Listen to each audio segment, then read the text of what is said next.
Walau 1000 rebah di sisiku dan 10.000 di kananku, namun ku takkan takut sebab kau bersamaku.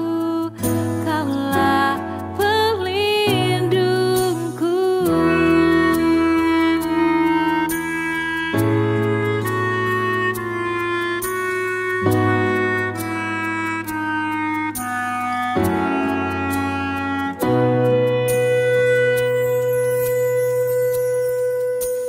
Kau kota bentengku, kubu pertahananku. Kau yang maha tinggi, gunung batu yang ku percayai.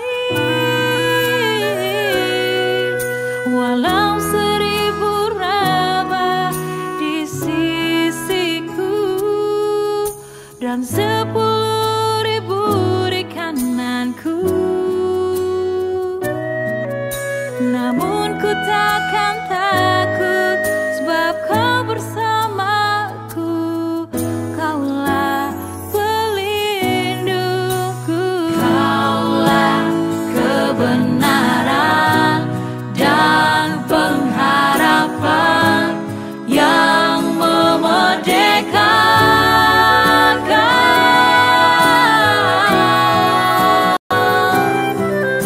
Walau 1000 rebah di sisiku dan 10.000 di kananku, namun ku takkan takut sebab kau bersamaku. Kaulah pelindungku. Kaulah pelindungku. Kaulah pelindungku.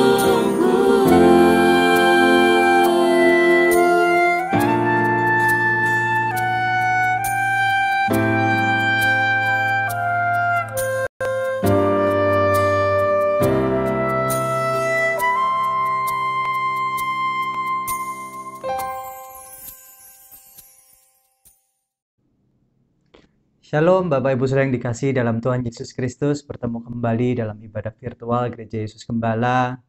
Kita masih dalam satu tema yang sama, yaitu dipanggil untuk menyembah. Mari kita tunduk kepala sebelum kita mendengarkan firman Tuhan. Bapa, dalam nama Tuhan Yesus Kristus, ucap syukur untuk kesempatan ini. Kami boleh kembali beribadah melalui siaran virtual ini. Berkati setiap kami, yaitu hamba-Mu yang menyampaikan firman Tuhan. Dalam kelemahan keterbatasannya, biarlah Engkau urapi dengan pengetahuan yang berasal dari Engkau. Berkati setiap kami yang sudah mempersiapkan diri untuk menerima firman Tuhan. Beri kami tanah hati yang subur, tanah hati yang siap menerima firman-Mu, sehingga saat firman-Mu diberitakan, hati kami diubahkan. Dan setiap kami akan berbuah berkali-kali lipat dalam setiap tindakan kami. Terima kasih Tuhan, dalam nama Tuhan Yesus Kristus kami sudah berdoa dan mengucap syukur. Haleluya. Amin. Ya Bapak Ibu Saudara, pada kesempatan kali ini ibadah kita akan membahas satu tema, yaitu penyembahan di dalam pengenalan. Satu kali saya menjemput anak saya pulang sekolah dan tiba-tiba waktu masuk mobil dia sudah murung mukanya. Dan ternyata anak saya ini menyembunyikan sesuatu dari saya dan saya tanya kepada dia, "Tan, ada apa? Kok nama anak saya adalah Ethan, saya panggil biasa Tan." Kemudian pada waktu itu saya tanya kepada dia, "Tan, kenapa kok mukanya murung? Mukanya nggak enak?" Kemudian dia cerita, "Kalau nilainya jelek, kira-kira Papa menghukum saya apa?" Dan saya bilang, seperti kesepakatan kita, kalau nilainya jelek, ya selama seminggu ini tidak memegang gadget. Nah, disitulah saat saya mendapati anak saya sudah murung waktu masuk mobil, dan dia juga merasa tidak enak waktu di mobil, itu karena kita saling mengenal satu dengan yang lainnya. Demikianlah harusnya kita dengan Tuhan kita. Saat kita melakukan kesalahan, kita pun pasti merasakan ketidakenakan atau ada ganjalan. Dan demikian juga dalam pengenalan kita akan Tuhan akan membawa bagaimana kita bersikap di hadapan Tuhan. Mari kita buka kitab 1 Raja-Raja pasal yang ke-18 ayat yang ke-30 sampai dengan 38. 8 ayat pada kesempatan kali ini. 1 Raja-Raja pasal 18 ayat 30 sampai 38. Demikianlah bunyinya. Kata Elia kepada seluruh rakyat itu, datanglah dekat kepadaku, mendekatlah seluruh rakyat itu kepadanya, lalu ia memperbaiki mezbah Tuhan yang telah diruntuhkan. Kemudian Elia mengambil 12 batu menurut jumlah keturunan Yakub.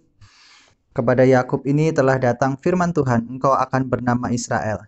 Ia mendirikan batu-batu itu menjadi mezbah demi nama Tuhan dan membuat satu parit sekeliling mezbah itu dan yang dapat memuat 2 sukat benih. Ia menyusun kayu api, memotong lembu dan menaruh potong-potongannya di atas kayu api itu. Sesudah itu ia berkata, penuhilah 4 buyung dengan air dan tuangkan ke atas korban bakaran dan ke atas kayu api itu. Kemudian katanya, buatlah begitu untuk kedua kalinya, dan mereka berbuat begitu untuk kedua kalinya. Kemudian katanya, berbuat begitu untuk ketiga kalinya, dan mereka berbuat begitu untuk ketiga kalinya. Sehingga air mengalir sekeliling mezbah itu, bahkan parit itu pun penuh dengan air. Kemudian pada waktu mempersembahkan korban petang, tampillah Nabi Elia dan berkata, ya Tuhan, Allah Abraham, Ishak, dan Israel. Pada hari ini biarlah diketahui orang bahwa engkaulah Allah di tengah Israel, dan bahwa aku inilah hambamu, dan bahwa atas firman-Mu lah aku melakukan segala perkara ini. Jawablah ya aku ya Tuhan, jawablah aku supaya bangsa ini mengetahui bahwa engkaulah Allah ya Tuhan, dan engkaulah yang membuat hati mereka bertobat kembali. Lalu turunlah api Tuhan menyambar habis korban bakaran kayu api, batu dan tanah itu, bahkan air dalam parit itu pun habis dijilatnya. Ini adalah sebuah kisah di mana Elia mempersembahkan satu korban di hadapan Tuhan, dan kisah ini diawali dengan satu cerita, Bapak Ibu Saudara, satu kisah. Pada waktu itu Ahab merupakan raja Israel. Ahab ini adalah suami dari Isabel. Pada saat pemerintahan Ahab ini membunuh banyak sekali nabi-nabi yang menyembah Allah Israel, Allahnya Yakub, Allahnya Abraham, Allahnya Ishak. Dan Raja Ahab ini cenderung untuk menyembah Baal. Dan di sana pada waktu zaman Raja Ahab terjadi satu kekeringan, dan pada waktu kekeringan itu terjadi, Ahab memerintahkan seorang hambanya yang bernama Obadja untuk mencari mata air. Dan pada waktu mencari mata air dan sungai, di tengah pencarian itulah Obadja bertemu Elia. Padahal banyak sekali nabi-nabi yang sudah dibunuh oleh Ahab, dan pada waktu itu dia bertemu Elia dan Elia bercakap, Ahab, Obadja bilang sama Ahab bahwa aku masih hidup. Dan kemudian Obadja itu menemui Raja Ahab dan mengatakan bahwa Elia masih hidup, Elia masih ada. Dan Raja Ahab mencari Elia dan menemukannya, dan pada waktu itu Elia justru menegur, semua yang terjadi ini karena kesalahan dari Ahab, karena Ahab itu berubah setia kepada Allah Israel dan justru menyembah Baal. Kemudian Elia menantang untuk mengadakan persembahan, yaitu nabi-nabi Baal memberikan persembahan kepada Baal, dan Elia akan mempersembahkan satu persembahan kepada Tuhan, Allah Abraham, Allah Ishak, dan Allah Yakub. Disinilah kita melihat bahwa sebuah kisah ini dimulai dari sebuah kekeringan. Dan pada waktu itu Ahab ini mengumpulkan 450 nabi Baal. Dan pada waktu itu Nabi Baal ini memberikan satu korban persembahan. Di sini saya ingin membahas yang pertama adalah selama kita menyembah Tuhan, janganlah kita tidak mengenal siapa Tuhan yang kita sembah. Sama seperti tadi kisah yang saya ceritakan pada awal, anak saya mengenal saya, bagaimana saya bertindak, bagaimana sikap saya, bagaimana saya akan memberikan satu tindakan saat dia bersalah.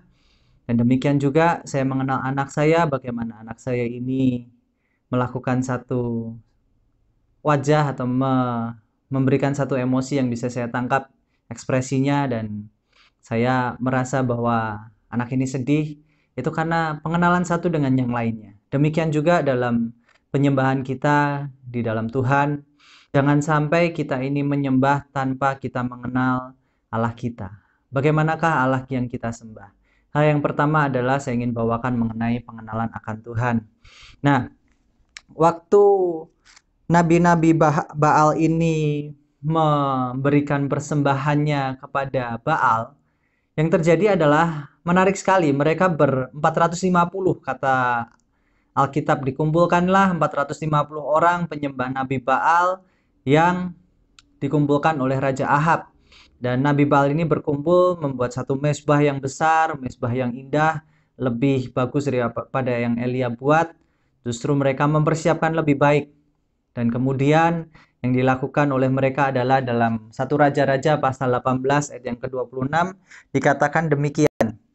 Mereka mengambil lembu yang diberikan kepada mereka, mengolahnya dan memanggil nama Baal dari pagi sampai tengah hari. Katanya, "Ya Baal, jawablah kami." Tetapi tidak ada suara, tidak ada yang menjawab. Sementara itu mereka berjingkat-jingkat di sekeliling mezbah yang dibuat mereka itu. Pada waktu tengah hari, Elia mulai mengajak mereka, berkata, "Panggillah lebih keras, bukankah dia Allah? Mungkin dia merenung. Mungkin ada urusannya, mungkin ia berpergian. Barangkali ia tidur dan belum terjaga. Masih terlelap mungkin." Maka mereka memanggil lebih keras serta menoreh-noreh dirinya dengan pedang, tombak seperti kebiasaan mereka, sehingga darah bercucuran dari tubuh mereka.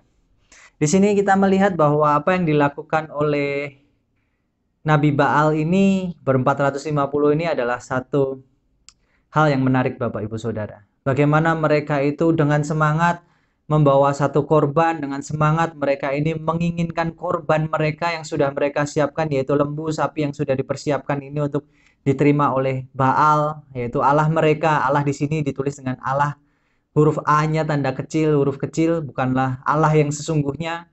Karena Baal ini adalah dewa yang disembah oleh penduduk asli Kanaan, dan dewa ini sering juga disembah oleh orang Israel.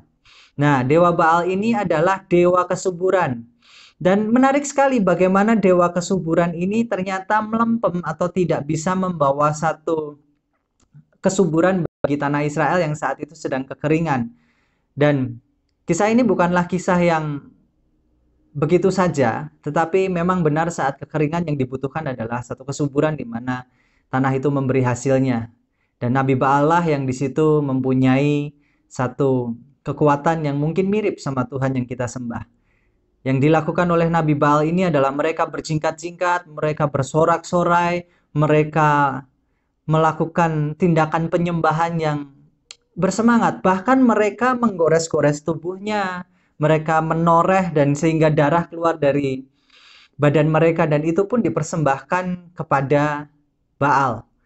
Di sini saya melihat bahwa nabi-nabi ini bisa menyembah dengan sangat antusias, dengan sangat baik sekali, dengan sangat mereka mempunyai satu greget yang lebih daripada apa yang dilakukan kita di gereja biasanya. Mungkin kita bisa melakukan penyembahan asal-asalan, kita bisa menyanyikan pujian tidak dengan semangat, bahkan kita mungkin sambil main handphone atau gadget.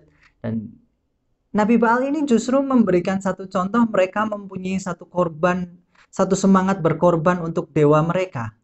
Dan itu nggak membuat Baal itu bisa bertindak apa-apa. Allah yang disembah oleh nabi-nabi Baal ini adalah Allah yang mati.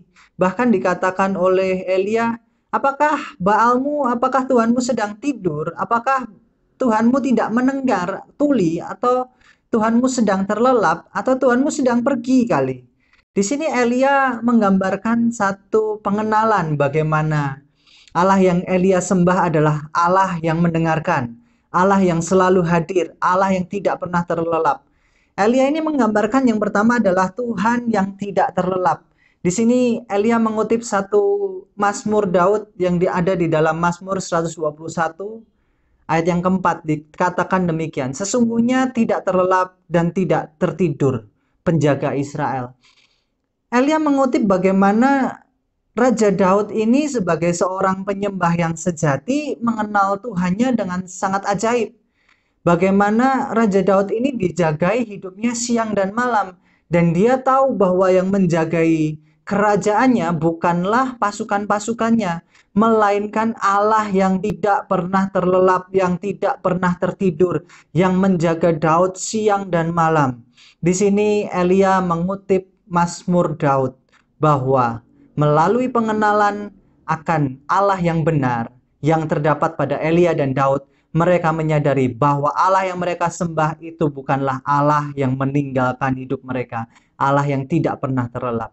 Yang kedua adalah mengenai pengenalan akan Tuhan ini, Elia sedang menegur Nabi Baal bahwa Allah Israel atau Allah yang kita sembah dalam nama Yesus Kristus adalah Allah yang mendengar.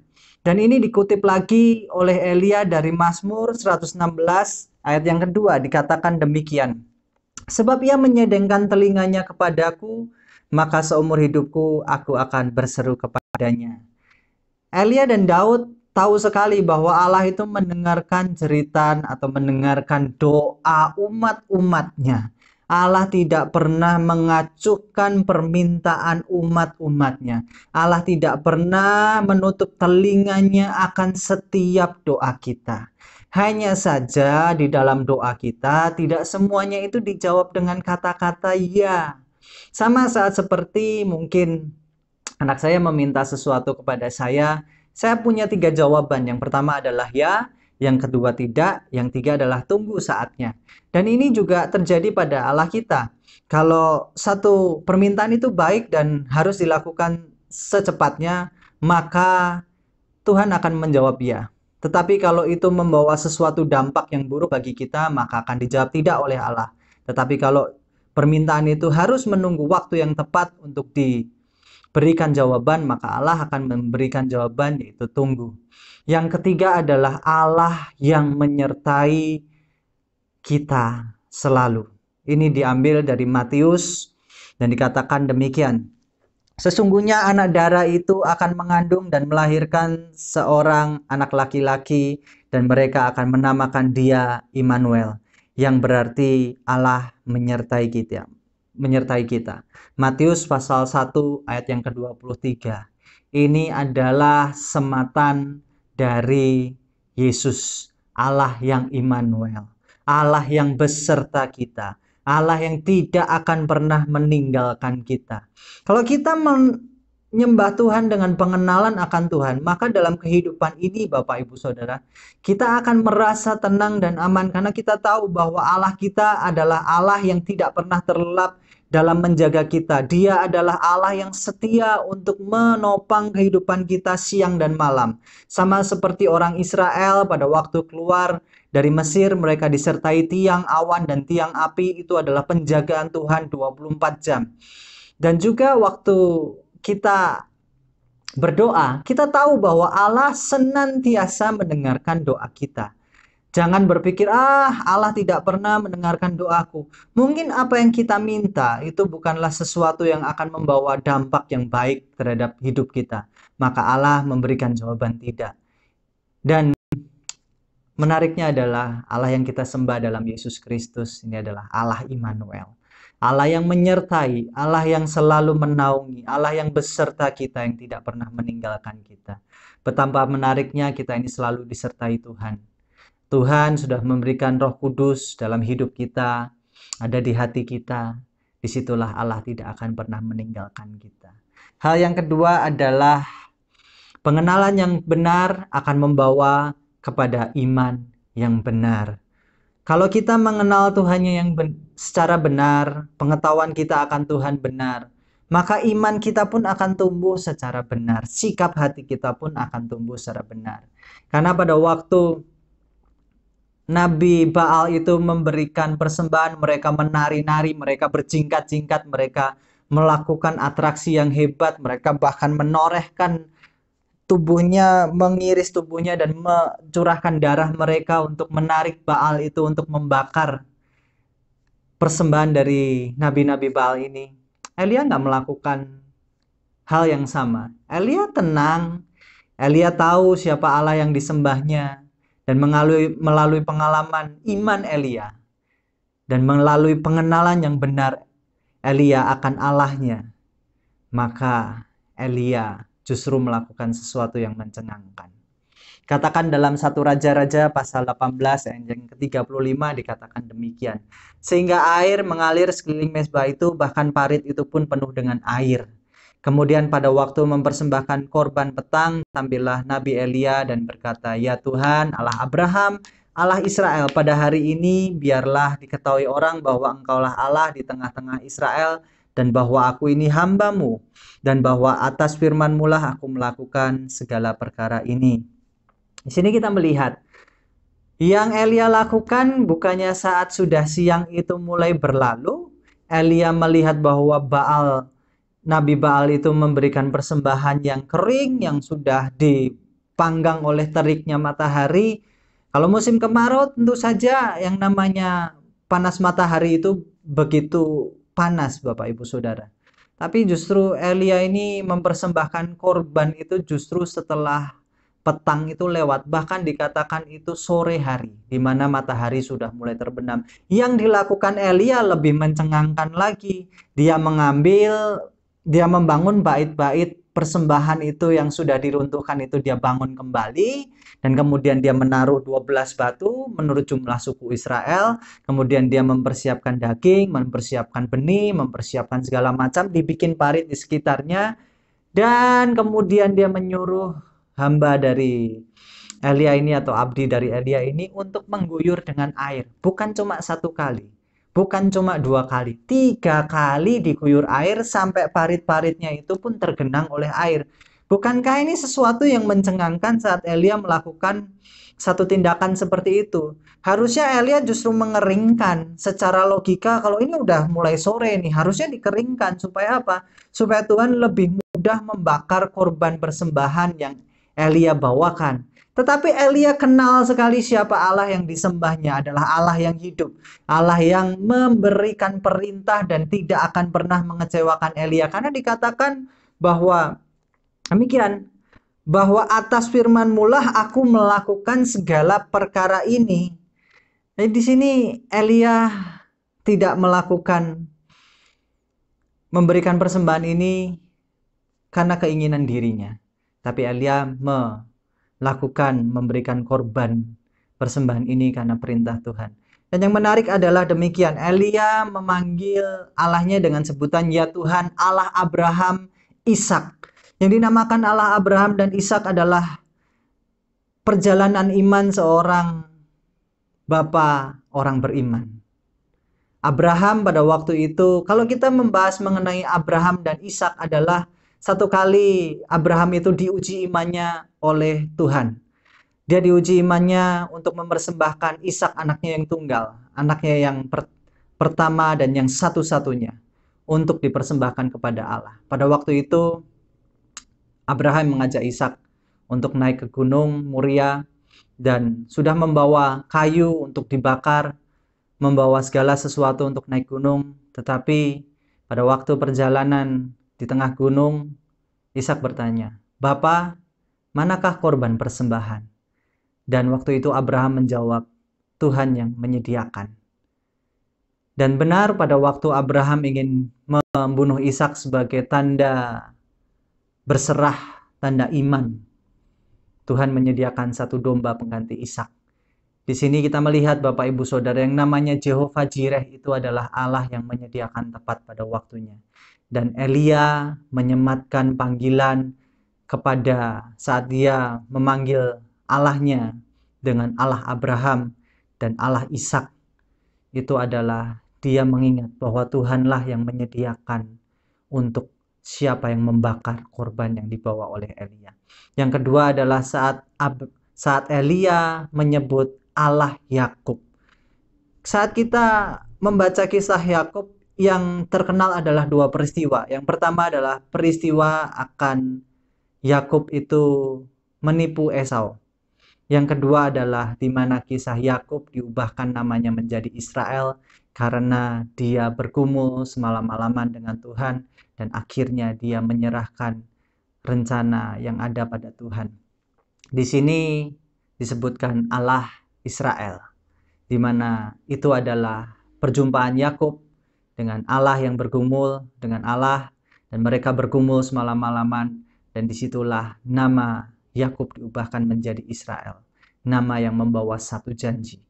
Di sini kita melihat Bapak Ibu Saudara, saat Elia memanggil Allah Israel, maka yang terjadi adalah dia percaya bahwa Tuhan itu selalu menyertai Elia dalam pergumulan.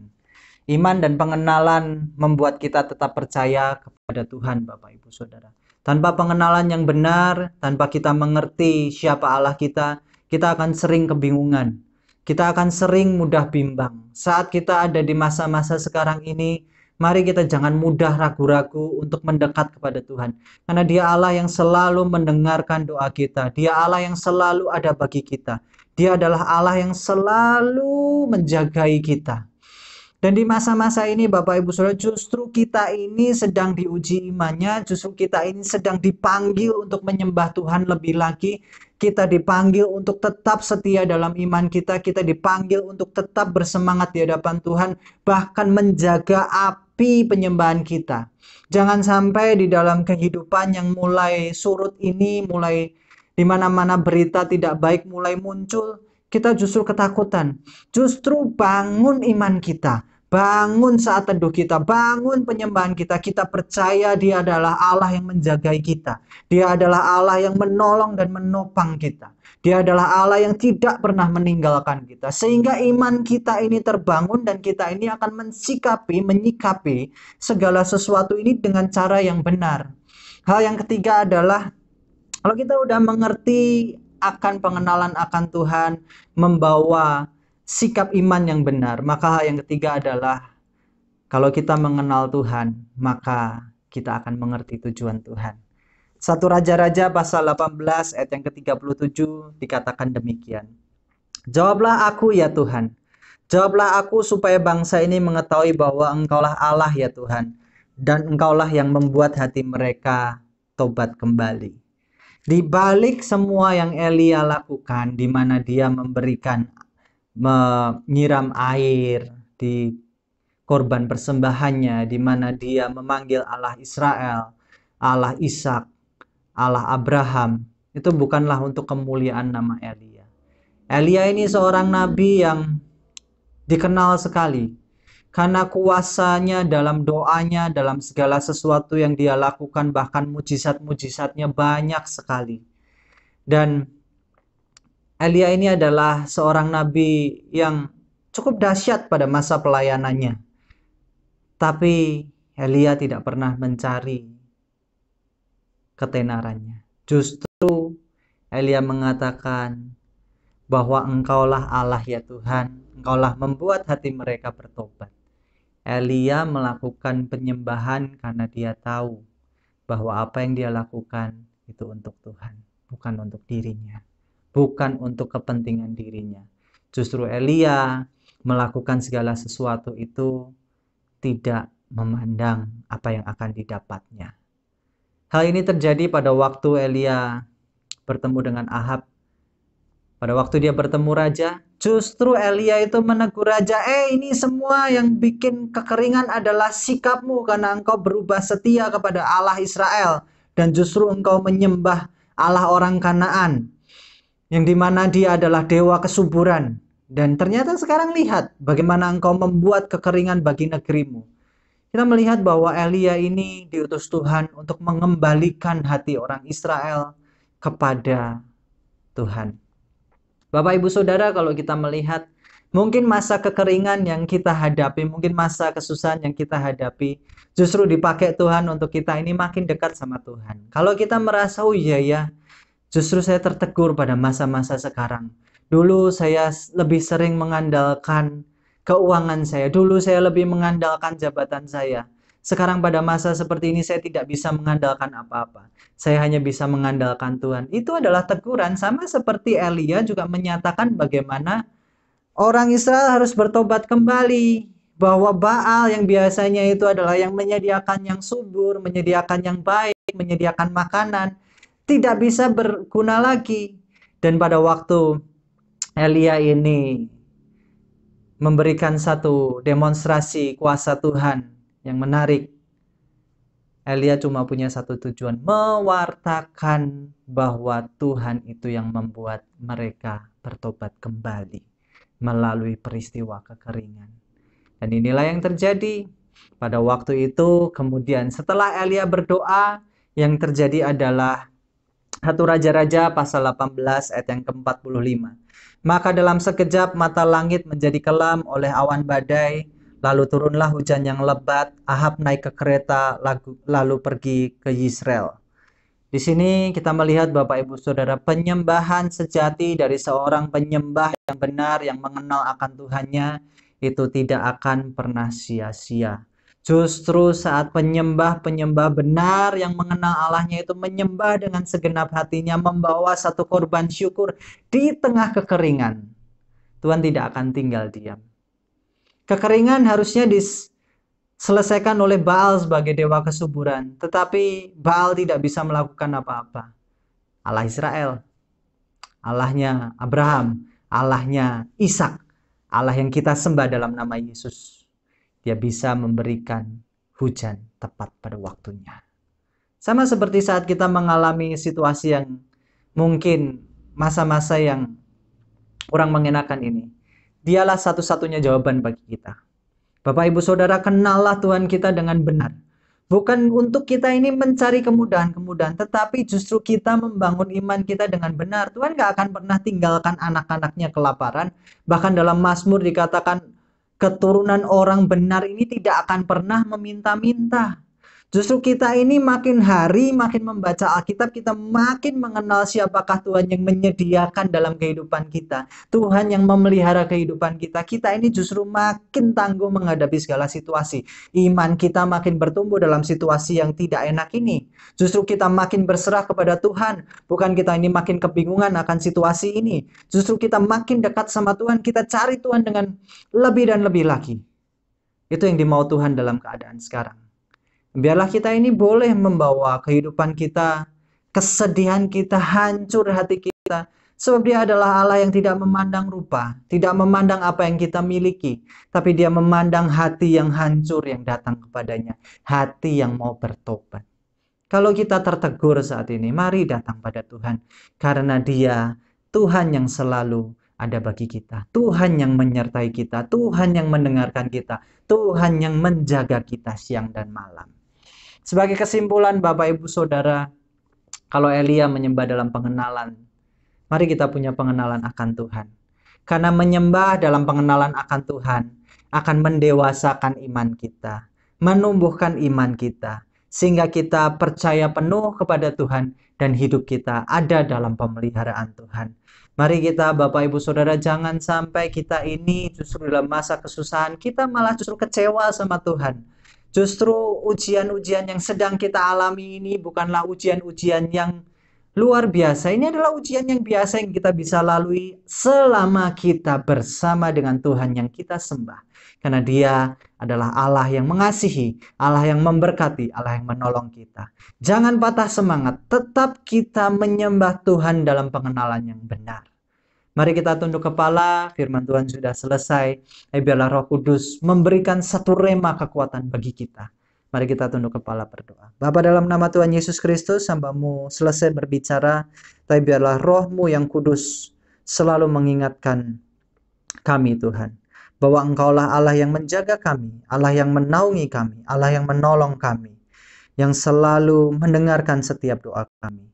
Bapa, saat ini kami yang dalam kelemahan keterbatasan, Engkaulah Allah pelindung, Allah penjaga, Allah penyedia bagi kami.